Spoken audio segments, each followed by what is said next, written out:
ஹரே கிருஷ்ண கிருஷ்ண கிருஷ்ண ஹரே ஹரே, ஹரே ராமா ராமா ராமா ஹரே ஹரே.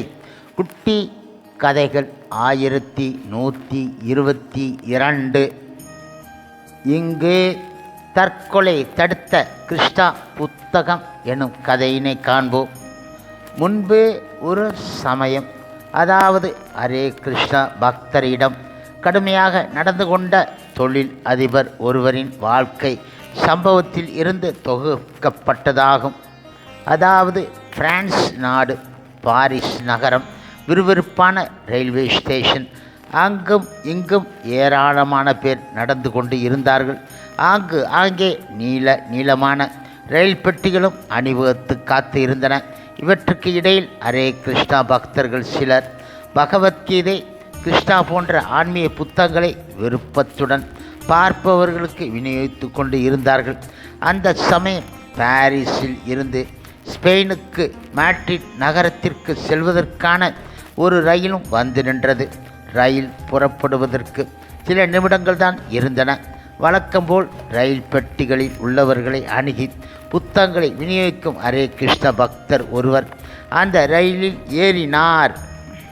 மிக சுறுசுறுப்பாகவும் முகத்தில் தெய்வீக மலர்ச்சியுடனும் தோன்றிய அந்த பக்தரின் கனிவான வார்த்தைகளை கேட்டு பலரும் அவர் கையில் இருந்த புத்தகங்களை ஆவலுடன் வாங்கி பார்த்தார்கள். அந்த சமயம் தான் திடீரென அந்த சம்பவம் நடந்தது. பக்கத்து கம்பார்ட்மெண்ட்டில் ஜன்னல் ஓரம் அமர்ந்திருந்த அந்த ஸ்பெயின் நாட்டு பயணி ஒருவர் என்ன ஆனதோ தெரிய கிடையாது. இந்த ஹரே கிருஷ்ணா பக்தர் தந்த கிருஷ்ணா புத்தகத்தை கையில் வாங்கியதும் மேலும் கீழுமாக அனல் பறக்கும் கண்களுடன் பார்த்தார். பின்பு சட்டென அந்த புத்தகத்தை கோபத்துடன் கிழித்து எறிந்தார். அது மட்டும் கிடையாது, கீழே எறிந்த அந்த புத்தகத்தின் மீதேறி ஓங்கி மிதிக்கவும் செய்தார். இவரது இந்த வெறித்தனமான செயலை பார்த்து கொண்டு இருந்த அந்த பக்தரின் கண்களில் கண்ணீர் பெருக்கெடுத்து ஓடியது. மிக புனிதமான கிருஷ்ணா புத்தகத்தை இப்படி போட்டு மிதிக்கிறாரே என இருதயம் கலங்கி வருந்தினார்கள் அவர்கள். ஆனால் அந்த முரடனோ அத்துடன் நிற்காமல் அந்த பக்தரின் தலை முடியை பிடித்து தரதரவன இழுத்து சென்று ரயில் பெட்டியில் இருந்து கீழே தள்ளிவிட்டான். அந்த இளம் பக்தரோ கிருஷ்ணா கிருஷ்ணா என கதறியவாறு கீழே விழுந்து விட்டார். விவரம் அறிந்த சக பக்தர்கள் சம்பவ இடத்திற்கு ஓடி வந்தார்கள். ஆனால் அதற்குள் அந்த ரயில் கிளம்பி விட்டது. கீழே தள்ளப்பட்ட பக்தருக்கோ தலை முடியிலிருந்து ரத்தம் கொட்டியது. தோள்பட்டையிலும் முகத்திலும் பலத்த காயம் ஆகிவிட்டதால் மயக்க நிலைக்கு சென்று விட்டார். எனவே ஓடி வந்த பக்தர்கள் சற்றும் தாமதிக்காது சிகிச்சைக்காக மருத்துவமனைக்கு கொண்டு சென்றார்கள். கிட்டத்தட்ட 4 நாட்களுக்கு மேல் ஆகிவிட்டன. அந்த பக்தர் முழுதும் குணமாக அந்த சம்பவத்தை பார்த்த மற்றும் கேள்விப்பட்ட அனைவரும் அந்த முரடன் மீது மிகுந்த கோபம் கொண்டு ஏன் இப்படி கொடூரமாக நடந்தான் என வேதனைப்பட்டார்கள். இருப்பினும் பாதிக்கப்பட்ட அந்த இளம் பக்தரோ இதனை பெரிதுபடுத்தாது தனது கடந்த கால தவறுகளுக்கான தண்டனையாக எல்லாவற்றிற்கும் மேலாக பகவான் கிருஷ்ணர் ஏதோ நல்லதற்காக தான் இப்படி செய்து இருப்பார் என கருதினார்கள். பிறகு உடல் குணமானதும் மீண்டும் கோவிலுக்கு வந்து புத்தக விநியோக சேவை செய்ய ஆரம்பித்து விட்டார். அதே போன்று ரயில்வே ஸ்டேஷன்களிலும் முக்கிய இடங்களிலும் பகவத்கீதை, கிருஷ்ணா புத்தகங்களை விநியோகித்து வந்தார். மற்ற சக பக்தர்களுக்கோ இவரது ஆர்வமும் கிருஷ்ணர் மீது இவர் கொண்டு இருந்த நம்பிக்கையும் பெரிதும் உற்சாகத்தை தந்தன. இதற்கு இடையில் முரட்டுத்தனமாக நடந்து கொண்ட அந்த ஸ்பெயின் நாட்டு பயணி தான் கிழித்தெறிந்த அந்த கிருஷ்ணா புத்தகத்தை வீட்டில் காண்பிப்பதற்காக தன் பைக்குள் எடுத்து வைத்து கொண்டார். ரயில் மேட்ரிட் நகரத்தை அடைந்ததும் தனது வீட்டிற்கு சென்றார். பிரபல நிதி நிறுவன தொழில் அதிபராக இருந்த இவர் தன் வீட்டிற்குள் நுழைந்ததும் ரயிலில் நடந்த சம்பவத்தை பற்றி பெருமிதமாக கூறி, இங்கே பார், அந்த புத்தகத்தை எப்படி மிதித்து நாசமாக்கி விட்டேன் என தனது மனைவியிடம் கிழிந்து போன கிருஷ்ணா புத்தகத்தை காண்பித்தார். ஆனால் வீட்டு வேலையில் மும்முரமாக இருந்த அவர் மனைவிக்கோ இதிலெல்லாம் பெரிதும் ஆர்வம் ஏற்பட கிடையாது. ஏதோ கவனத்தில் சரி சரி என கேட்டவாறு அந்த புத்தகத்தை வாங்கி ஒரு ஓரமாக வைத்து விட்டார். பின்பு இருவரும் மற்றெல்லா விஷயங்களையும் பேசியவாறு உணவு அருந்திவிட்டு காரில் வெளியே சென்று விட்டார்கள். அப்போது அந்த வீட்டின் பணிப்பெண் அந்த கிருஷ்ணா புத்தகத்தை பார்க்க நேரிட்டார். நமது எஜமானின் குடும்ப புத்தகம் போல் இருக்கிறது. ஆனால் எப்படியோ இவ்வளவு சேதம் அடைந்துவிட்டது. ஏதேனும் கார் ஏறி இப்படி ஆகியிருக்கலாம். நாம் சரி செய்து வைப்போம் என கருதி மிக கவனமாக அதனை சரி செய்து வைத்து விட்டார். பிறகு மற்ற புத்தகங்கள் வைக்கப்பட்டு இருக்கும் அலமாரியில் கொண்டு போய் வைத்து விட்டார் அவர். இது நடந்து பல மாதங்கள் ஓடிவிட்டன. திடீரென இந்த தொழில் அதிபரின் மனைவி கார் விபத்து ஒன்றில் அகால மரணம் அடைந்து விட்டார். மேலும் அவரது செல்ல மகனும் வீட்டை விட்டு எங்கோ ஓடிவிட்டான். தனது மனைவி மகன் மீது மிக பிரியம் கொண்டு இருந்த அவரால் மீண்டும் சுயநிலைக்கு வர முடிய கிடையாது. மிகவும் சோர்ந்து போய்விட்டார். தொடர்ந்து பல நாட்கள் விரக்தியாகவே காணப்பட்டார். இந்த சூழ்நிலையில் ஒரு நாள் மனைவி இறந்த துக்கம் தாழாது தானும் உயிர் துறப்பதற்காக தற்கொலை செய்யவும் நினைத்தார். மிக மிக வேதனையுடன் இருந்த அவர் எதிரே இருந்த புத்தக அலமாரி உற்று நோக்கினார். ஏதேனும் ஆன்மீக புத்தகங்களை படிக்கலாம் என நினைத்தார். இதுவரை ஆன்மீகத்தில் சற்றும் நாட்டமில்லாத இவருக்கு கூட இவருக்கு துக்கமானது ஆன்மீகத்திற்கு வித்திட்டது. எனவே தான் பகவத்கீதை கிருஷ்ணர் தன்னிடம் சரணடையும் 4 விதமானவர்கள் துன்பத்தில் இருப்போரும் ஒரு வகையினர் என கூறுகின்றார். ஏராளமான புத்தகங்கள் வரிசை கிரமமாக அடுக்கப்பட்டு இருந்த அந்த அலமாரியில் ஏதோ ஒரு உந்துதலின் காரணத்தால் அந்த சமயம் அவர் கண்ணில் மிக மிக வித்தியாசமாகப்பட்டது அந்த கிருஷ்ணா புத்தகம். உடனே அந்த புத்தகத்தை எடுத்து அங்கும் இங்கும் சில பக்கங்களை புரட்டினார்.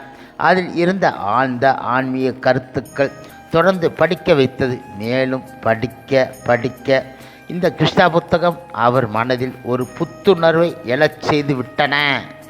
முக்கியமாக அவருக்கு மிக மிக ஆறுதலாக சில பக்கங்கள் வந்துவிட்டன. இதில் கிருஷ்ணரின் வருகை என்ற அத்தியாயத்தில் தேவியின் கணவரான வசுதேவர் கம்சனுக்கு உபதேசிக்கும் முக்கியமான உரையாடல்கள் இடம்பெற்றன. இதில் வசுதேவர் ஆத்மா பற்றியும் உடலில் தற்காலிக நிலை பற்றியும் மரணத்திற்கு பின்பு உயிர் எப்படி ஓர் உடலில் இருந்து மற்றொரு உடலுக்கு எப்படி மாறுகிறது என்பது பற்றியும் விளக்கி இருந்தார். மேலும் இந்த புத்தகத்தின் உரையாசிரியர் சுவாமி ஸ்ரீல பிரபுபாதாவும் இது தொடர்பாக பல விளக்கங்கள் அளித்து இருந்தார். அதாவது, கம்ச மன்னரே, மரணத்தை பற்றி ஏன் கவலைப்படுகின்றாய்? உண்மையில் மரணம் என்றால் இப்போதைய உடல் அழிவது என்பது மட்டும்தான். மீண்டும் அந்த உயிர் தனது செயல்களின் விளைவுகளுக்கு ஏற்ப வேறொரு உடலை ஏற்கும். செடியில் இருக்கும் புழு ஒன்று செடியின் ஒரு குச்சியில் இருந்து மற்றொரு குச்சிக்கு செல்லும்போது தனது முன் உடலை புதிய குச்சியில் பதிய வைத்து பிறகு தனது பின்பகுதியை பழைய குச்சியில் இருந்து புதிய குச்சிக்கு மாற்றுகின்றது. அதுபோன்றே இந்த உயிர்வாளியும் ஓர் உடலில் இருந்து மற்றொரு உடலுக்கு மாறிக்கொண்டு இருக்கின்றான். இறக்கும் தருவாயில் நமது மனநிலையை பொறுத்து மறு உடல் அமைகின்றது. மாயையின் காரணமாக ஒருவன் தன்னை ஒரு உடல் என நினைத்து கொண்டு இருக்கின்றான். அவன் இப்படியாக கிருஷ்ணா புத்தகத்தில் இருந்த ஆழமான அர்த்தம் வாய்ந்த பல ஆன்மீக கருத்துக்களை படித்ததும் அந்த தொழில் அதிபர் மிக வியப்புக்கு உள்ளானார். என்னது, இந்த உயிர் அழிவது கிடையாதா? அப்படியென்றால் என் மனைவி மரணம் அடையவில்லையா என மிகவும் ஆச்சரியப்பட்டார். அவர் மனதிற்குள் மனித வாழ்வு பற்றி நல்ல நம்பிக்கை ஏற்பட்டது. உடனே தனது தற்கொலை எண்ணத்தை கைவிட்டுவிட்ட அவர் புத்தகத்தை அருகில் இருந்த மேஜையில் வைத்து விட்டு உறங்கப் போனார். அடுத்த நாள் எழுந்த அவர் தனது கவலைகளை எல்லாம் ஒருபுறம் ஒதுக்கிவிட்டு வழக்கம்போல் தனது அலுவலகத்துக்கு செல்ல தயாராகி கொண்டு இருந்தார். ஆனால் மேஜையில் இருந்த அந்த கிருஷ்ணா புத்தகத்தை பார்த்ததும் மீண்டும் அதனை கையில் எடுத்து லேசாக அதனை படிக்க ஆரம்பித்தார். ஆனால் இந்த முறை அவரால் புத்தகத்தை சிறிது நேரத்தில் வைக்க முடிய கிடையாது. மிகவும் ஆர்வத்துடனும் மகிழ்ச்சியாகவும் படிக்க ஆரம்பித்தார். எப்படியாவது புத்தகம் முழுவதையும் படித்துவிட வேண்டும் என விரும்பினார். தினசரி காலையில் எழுவது, கிருஷ்ணா புத்தகம் படிப்பது, இரவில் சற்று ஓய்வு எடுப்பது, மீண்டும் கிருஷ்ணா புத்தகம் படிப்பது, இப்படியாக 3-4 நாட்கள் சென்று இருக்கும். ஒரு வழியாக கிருஷ்ணா புத்தகத்தை, அதாவது 90 அத்தியாயங்களை படித்து விட்டார். இப்போது அவரிடத்தில் வியக்கத்தகு மாற்றம் தெரிந்தன. அவரது செயல்கள், பேச்சு எல்லாவற்றிலும் நிதானம் ஏற்பட ஆரம்பித்து விட்டன. முக்கியமாக அவரது முரட்டு இருதயமும் இலகுவாக மாறத் துவங்கிவிட்டன.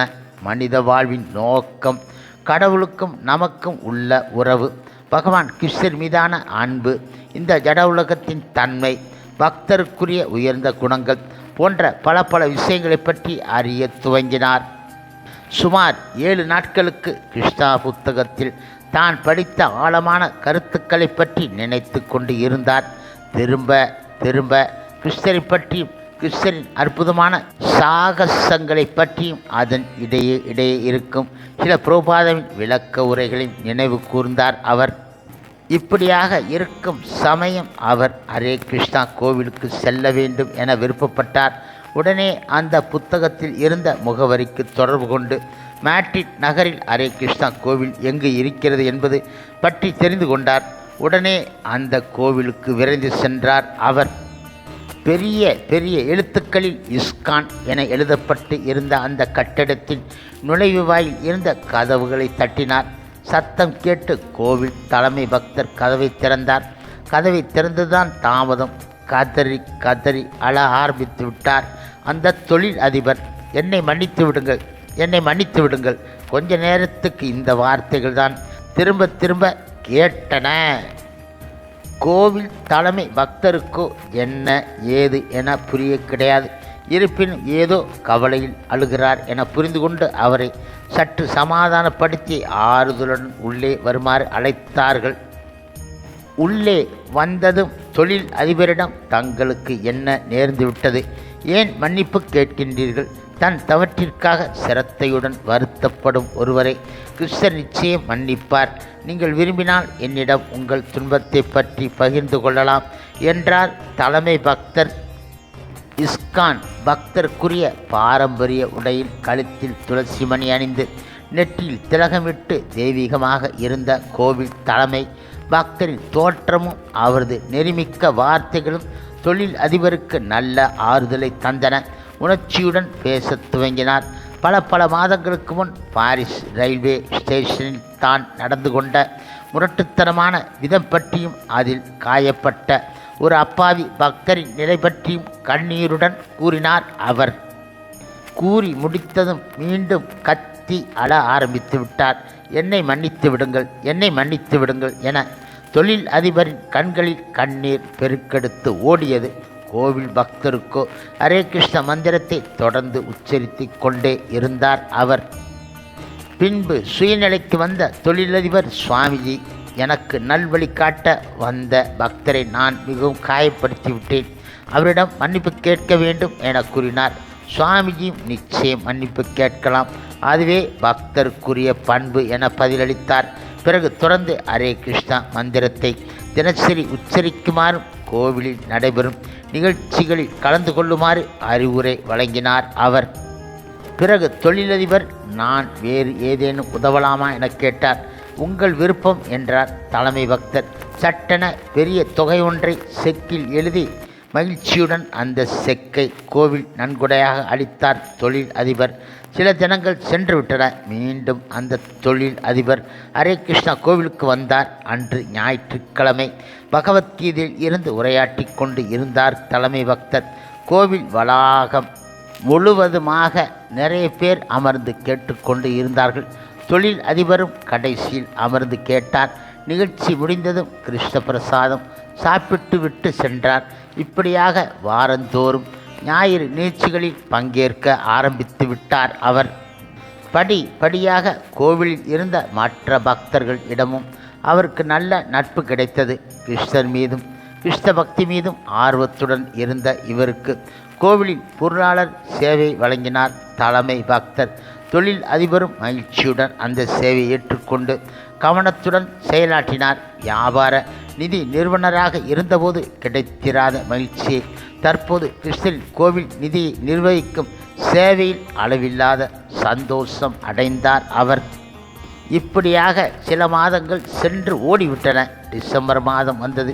இஸ்கான் கோவில்களில் சில பிரபுபாதாவின் புத்தகங்களை மிக தீவிரமாக விநியோகிக்கும் மராத்தான் மாதம்தான் டிசம்பர் மாதம். எனவே பக்தர்கள் பலரும் பல இடங்களில் பலவிதமான யுக்திகளை மேற்கொண்டு பகவத்கீதை மற்றும் கிருஷ்ணா புத்தகங்களை விநியோகிக்க துவங்கினார்கள்.